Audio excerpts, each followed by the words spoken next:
Welcome to the Director's Cut of Christian Nutrition, the show where we review every single episode of VeggieTales chronologically. And by we, I mean just me.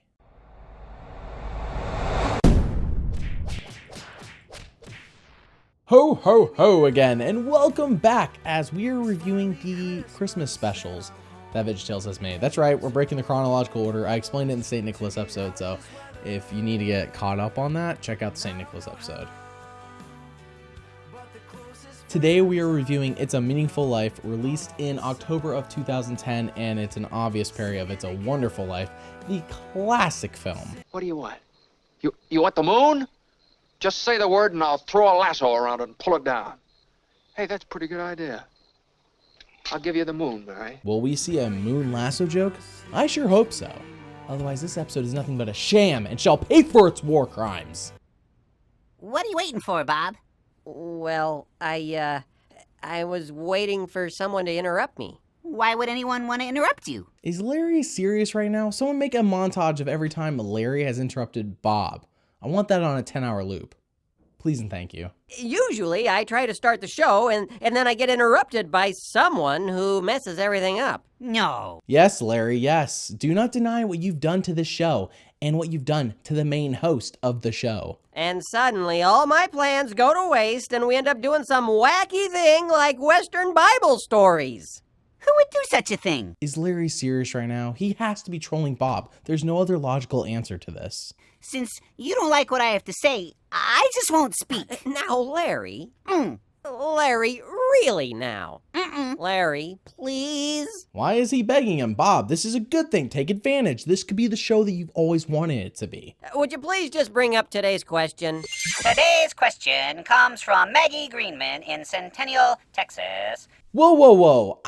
Call me old-fashioned, but what happened to QWERTY? And when did we get video questions? As of right now in the VeggieTales timeline of things, I'm actually supposed to be reviewing Tomato Sawyer next, which is 2008. When the heck did QWERTY change, and when did we get video questions? I'm shocked. I'm utterly shocked. I tried out for the cheerleading team at school. I worked really hard, but I didn't get picked. Oh no, I'm so sorry. Does something feel off to you? Because it feels off to me whenever you see Bob and Larry next to real life video. It just doesn't feel right. We've got one last shot. It's do or die time. Do or die is right. If we don't win this game, we're done. No salad bowl. Oh no, not the big game. What would happen if they lost? I want to be a Twin City Bear, Morty. That's my ticket out of this town. This town's not so bad. Hi, Morty. Hi, Linda. Mr. Lunt and Linda sitting in a tree. Kissing. 318, waggle right. You're the decoy. Of course I am. I was born to be the decoy. Quack. Quack? He said decoy, not duck. There's no quacking here. Oh, look at me! Look at me! I'm the decoy! Quack! Quack! Decoy or not, he is wide open. Throw it to Mr. Lunt.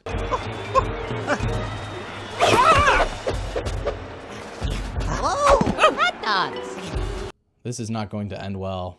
Nope, nope, nope. Oh, sorry!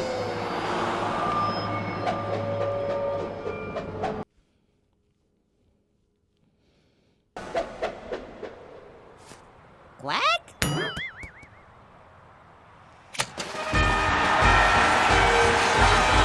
You must be kidding me. This can't be real. I know you're upset, Stuart, but football isn't the only meaningful thing in your future. You just don't understand, Donna. Yeah, if he's like most college athletes, he probably got some BS degree where he didn't actually learn anything simply because he plays football. That sucks. Stuart, when I was your age, I wanted all the same things you do now.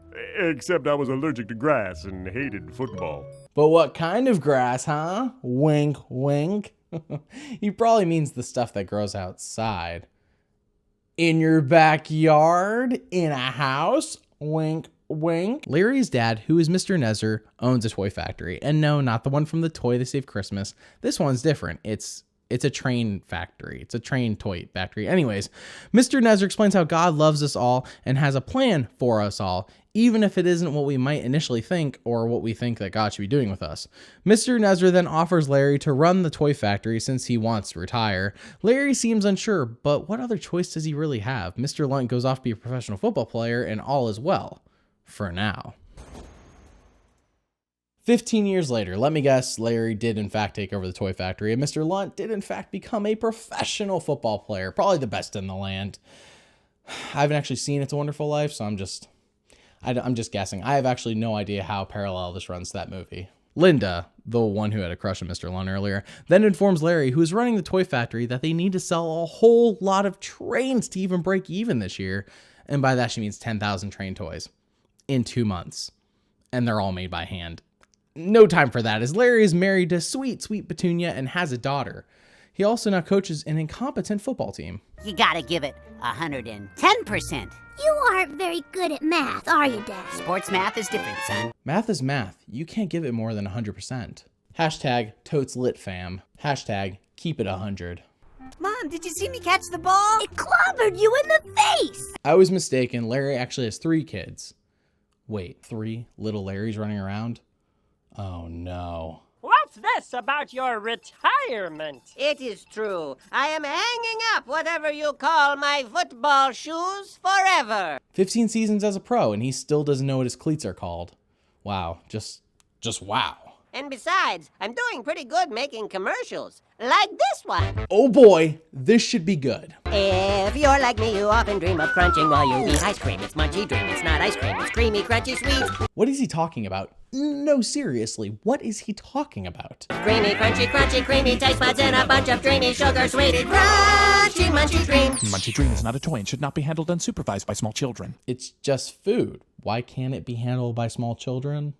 Did you really play football with the Bumblebee, Coach Green? Wow, Dad!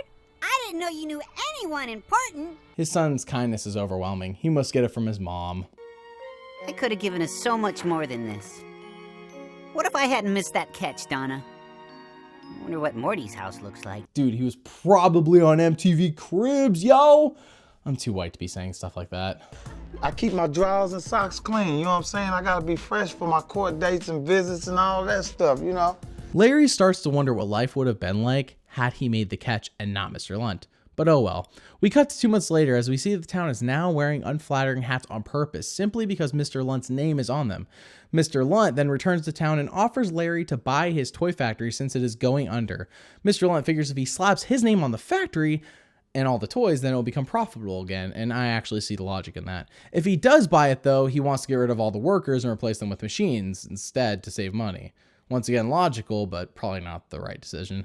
Larry goes back to the factory and tries to tell everyone they need to give it 110%. Larry, that's not how things work. You can only give 100% total. This causes a massive mess that would apparently take a week to clean up. The workers get mad at Larry as they think he was going to sell the toy factory anyways to Mr. Lunt. Larry then prays God and asks why his life isn't as great as it could have been, at least in his opinion. A train then appears on the football field that he's praying at, which either means Larry has gone crazy or God is answering his prayer in a weird way.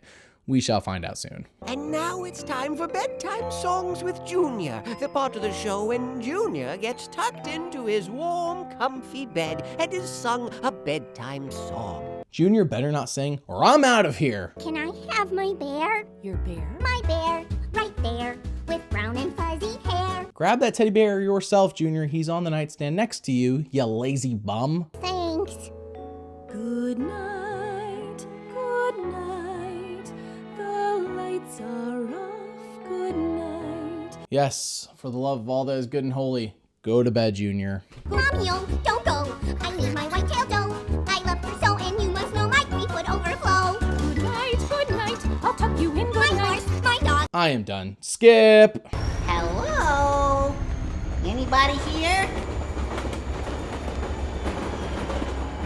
What if Tom Hanks appears and tells him he's on the Polar Express? I'd watch that. Well, you coming? Where?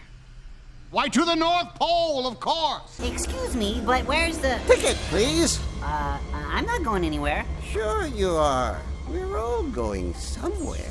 Maybe my prediction was actually a bit too accurate. Should this episode actually be called It's a Meaningful Life on the Polar Express?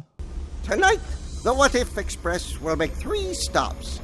3 stops only. Wait. Are we doing a Christmas Carol thing here? We already did that with an Easter Carol, and you guys saw how little I cared about that to begin with. Can VeggieTales not think of anything else for a holiday special? Sure enough, it is like A Christmas Carol, and we see what it would have been like had Larry been the superstar and not Mr. Lunt. We see him as a celebrity doing ads and also being a huge jerk / diva. We then see Larry buying the toy factory and replacing all the workers with machines. Oh, what a twist. Essentially doing exactly what Mr. Lunt wants to do now. Also, Larry gets sat on by a fat vegetable. Probably the best part. Next up, we see how Larry takes over his hometown and renames it after himself and essentially runs the place. But he isn't married to the sweet Petunia and also has no kids. Larry then has a chance to either be the celebrity or go back to his original life. You know, the life that God had planned for him. Well, of course he chooses that path, of course. What'd you expect? Oh, Stuart, isn't it wonderful? I told everyone that you refused to sell the factory, and they all came to help the whole town. Well, that was pretty convenient, but I'll give you a pass in the spirit of Christmas. I thought everything was busted. It was. It was, but you know how we do. We like to keep it 100, fam. I don't know why I did the hashtag after, and I don't know why I'm talking like that. Guys, I am way too white to be doing these jokes. What I actually don't understand is how come Larry doesn't take Mr. Lunt and be like, hey man, like we could team up here.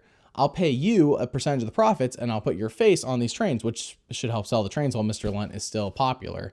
And that would help both of them. They would both make money. It's a win-win. Just do it. Stuart! Dad! Daddy! Art, Barney, Emma, I missed you guys. Where is Tiny Tim? I can't seem to find him anywhere in this Easter / Christmas Carol ripoff. I just realized that my life is very meaningful. Teddy wants to know if his life is meaningful too. Totes lit, fam. Totes lit. Larry then tells Mr. Lunt that it isn't too late to live a meaningful life, and Mr. Lunt says he knows. Turns out he had the same strange train rod too. So of course, everyone lives happily ever after. We're over here by QWERTY to talk about what we've learned today.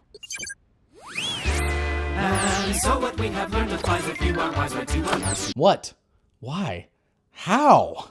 I know the plans that I have for you, declares the Lord. They are plans for good and not disaster. Plans to give you a future filled with hope. Solid verse choice. At least that hasn't changed or gotten worse. Remember, God made you special. He loves you very much, and he has got a plan for your life.